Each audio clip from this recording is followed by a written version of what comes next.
আসসালামু আলাইকুম। আবার একটা খুব সাধারণ রান্না নিয়ে আপনাদের সামনে হাজির হলাম। নিশ্চয়ই সবাই ভালো আছেন। এটা ওই যে এর আগে বলেছিলাম না, নওলা মাছ, এটা নিয়ে অনেক তর্ক বিতর্ক। নওলা নাকি নওলা মাছ কেমন, এটা কি চিটনের নাকি এরকম। এই মাছ আসলে রুই মাছের বাচ্চা যেটা, সেই মাছটাকেই নওলা বলে, কোথাও হয়তো নলা বলে। আমার শাশুড়ি মানিকগঞ্জের মানুষ, উনি বলতেন গোরমা। যাই হোক, আমি এটার জন্য একটা মশলা করে নিচ্ছি। এটাকে বাটনাও বলা যায়। বাটনা অনেক রকম হয়। আমি এখানে দুটো তেজপাতা দিয়েছি, একটুখানি জিরা, জাস্ট একটু পুটপুট করলেই নামায় ফেলবো। খুব চট জলদি হাতে করতে হবে।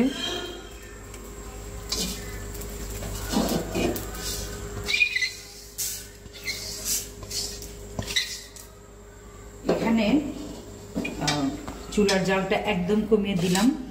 আমি এখন একটু লাল মরিচ চুলায় দিব আর নামাবো, কারণ এটা ভাজা হলে এটার স্বাদটা থাকবে না।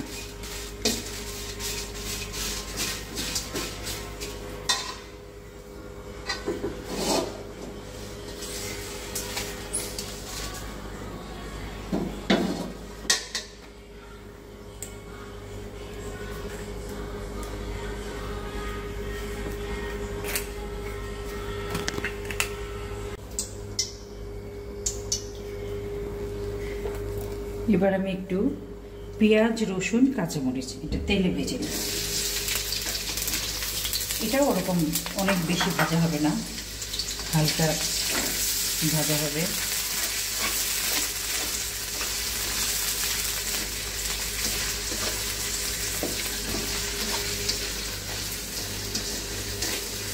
তারপরে এটা ভাজা হলে এটা নরম নরম একটু ভাজা হবে।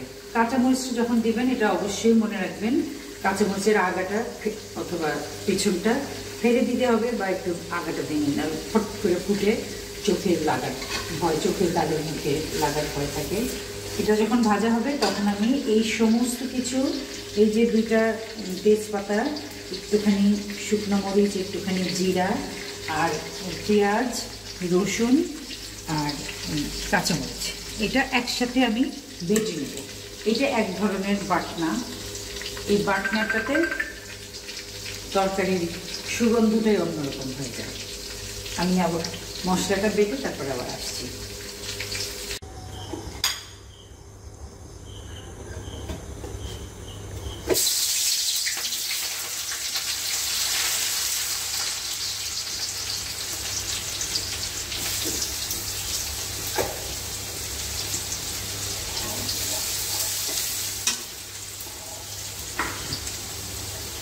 যদিও এখানে অনেকটা পেঁয়াজ বাটা আছে মরিচের সাথে এবং অন্যান্য মশলা, যেটা বাটনা, এই যে এটা বাটনা, আর এখানে একটুখানি আদা আর জিরা বাটা অল্প একটু ফ্রিজে ছিল, ওই জন্য ওরকম হয়ে আসছে। তারপরে আমি ভাজা মরিচ দিচ্ছি, কারণ অনেকগুলো মাছ, এই যে অনেকগুলো মাছ, দুটো মাথার টুকরা আর পিটির টুকরা, তো এইটুকু পেঁয়াজ লাগবে। শেষে হয়তো দুই একটা কাঁচামরিচ সৌন্দর্যের জন্য দেওয়া যেতে পারে। এই যে একটা জিনিস বলি, মাছ একটা হলো এরকম একটু হলুদ, একটা শুধু কাঁচা মাছ, সেটা তরকারি কষিয়ে, মাছটা কষিয়ে সেইভাবে রান্না। আর এই যে হলুদ মাখিয়ে রাখলাম, এটারও একটা কারণ, যে এই মাছটা খুব একটা যে তেল বা মাছের একটা একটু থাকে না, শীতের দিনে মাছটা খুব অন্যরকম হয়, ওরকম না, খুবই সাদামাটা মাছটা, একটু রসকস ছাড়া।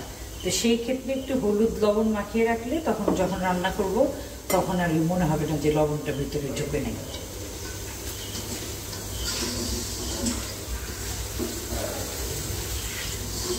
তুমি মশলার কাছে আসো।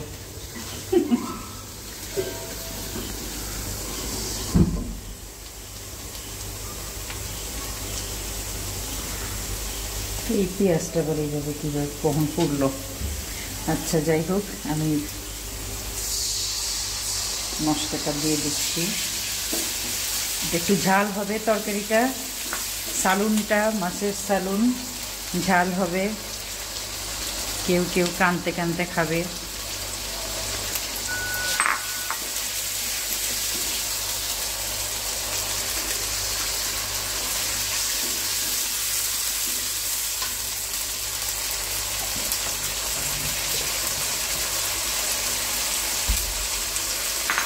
আমার এই চুলাটা এত জোরে আওয়াজ হয়, মনে হয় বন্দুক ফুটাইলাম। আজকে সারা দিন বাইরে অনেক বৃষ্টি, এত বৃষ্টি মনে হয় বন্যা হয়ে গেল। তো রান্নাঘরে দেখলাম সবাই বলে যে রান্নাঘরে মানে কীভাবে রান্না করে, বৃষ্টির ছাট আসে নাকি। তো দেখলাম যে ভালোই ছাট আসে, তো সেখানে কিছু একটা ব্যবস্থা আমাকে করতে হবে। এমনি অল্প বৃষ্টি হলে কিছু হয় না।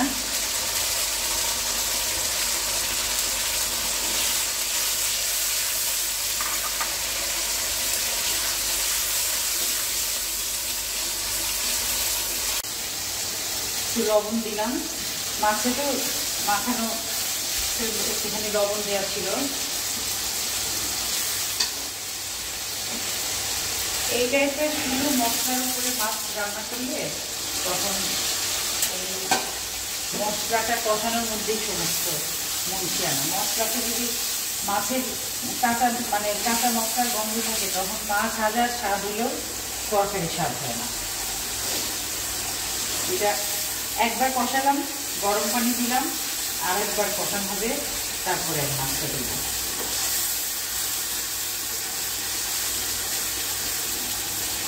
এই তরকারিতে কাঁচা পানি একদমই দেওয়া যাবে না। মানে যে মাছ যখন এই যে দুইবার কষাবো, তখন কাঁচা পানি একদমই দিব না। এবার মশলাটার কাছে থেকে দেখাও। মশলার হাতে চলে আসছে।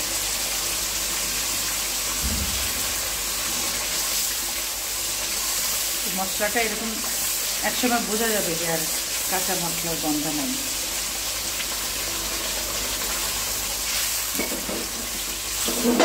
সরি। আর এটা একদম পুরাই প্রাপ্ত বয়স্কদের তরকারি, অনেক ঝাল। শুকনো মরিচ বাটা দিয়ে শুধু মাছ, কোনো তরকারি না। তো ফাইনালি এটা ঝাল হবে। এবার আমি মাছগুলো দিয়ে দিই।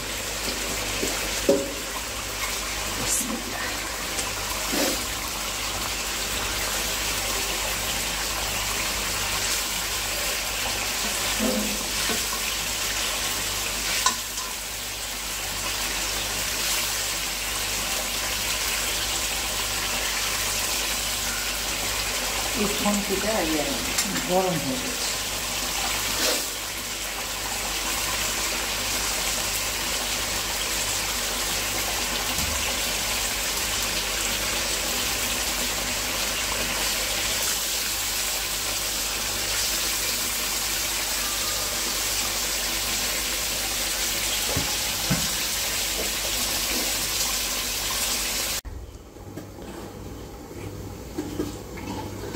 আমার স্পেশাল বাটনা দিয়ে রুই মাছের বাটার সালুন মনে হয় শেষ। একটু কাছে থেকে দেখাই, এই যে একদম রগরগে ঝোল। এটা খাবে আর এরকম করবে সব। হোটেলের সালুন থাকে না, রগরগে ঝোল। এটা একটুখানি দমে রাখবো, আর এই একটু ঝোল থাকবে, কারণ ঝোলটা ঠিক, ঝোলটা কিন্তু পাতলা ঝোল না, ঝোলটা ঠিক ঝোল। বাটা মরিচের সালুনের স্বাদ তো আজকাল মানুষ ভুলেই গেছে।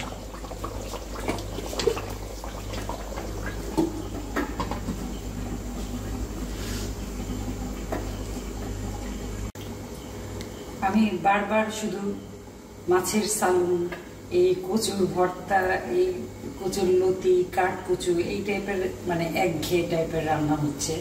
আমি অবশ্যই অন্য অন্য রান্না, রিচ ফুড যেটা, সেগুলোও রান্না করি।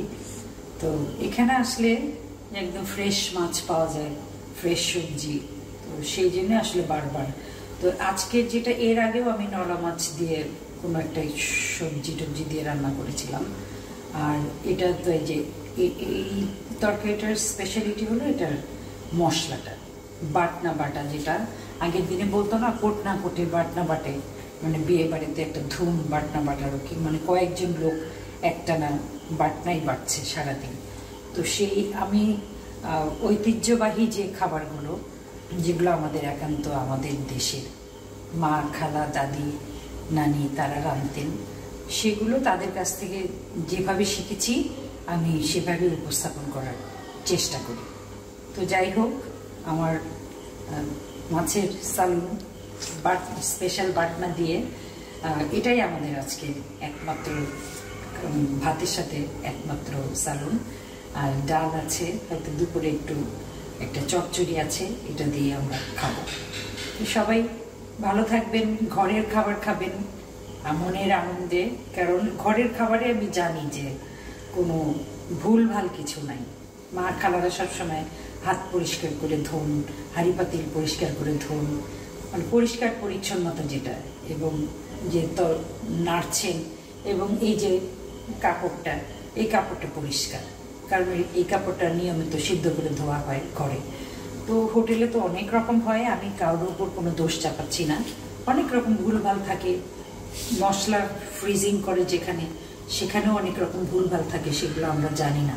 কিন্তু ইদানিং যেটা আমরা আসলে হোটেলের খাবারে খুব অভ্যস্ত হয়ে যাচ্ছি, এটা খুব খারাপ একটা অভ্যাস। ঘরের খাবার খান। আল্লাহ আপনাদের সবাইকে ভালো রাখুক, সবাই ভালো থাকবেন, আমার জন্য দোয়া করবেন। আসসালামু আলাইকুম।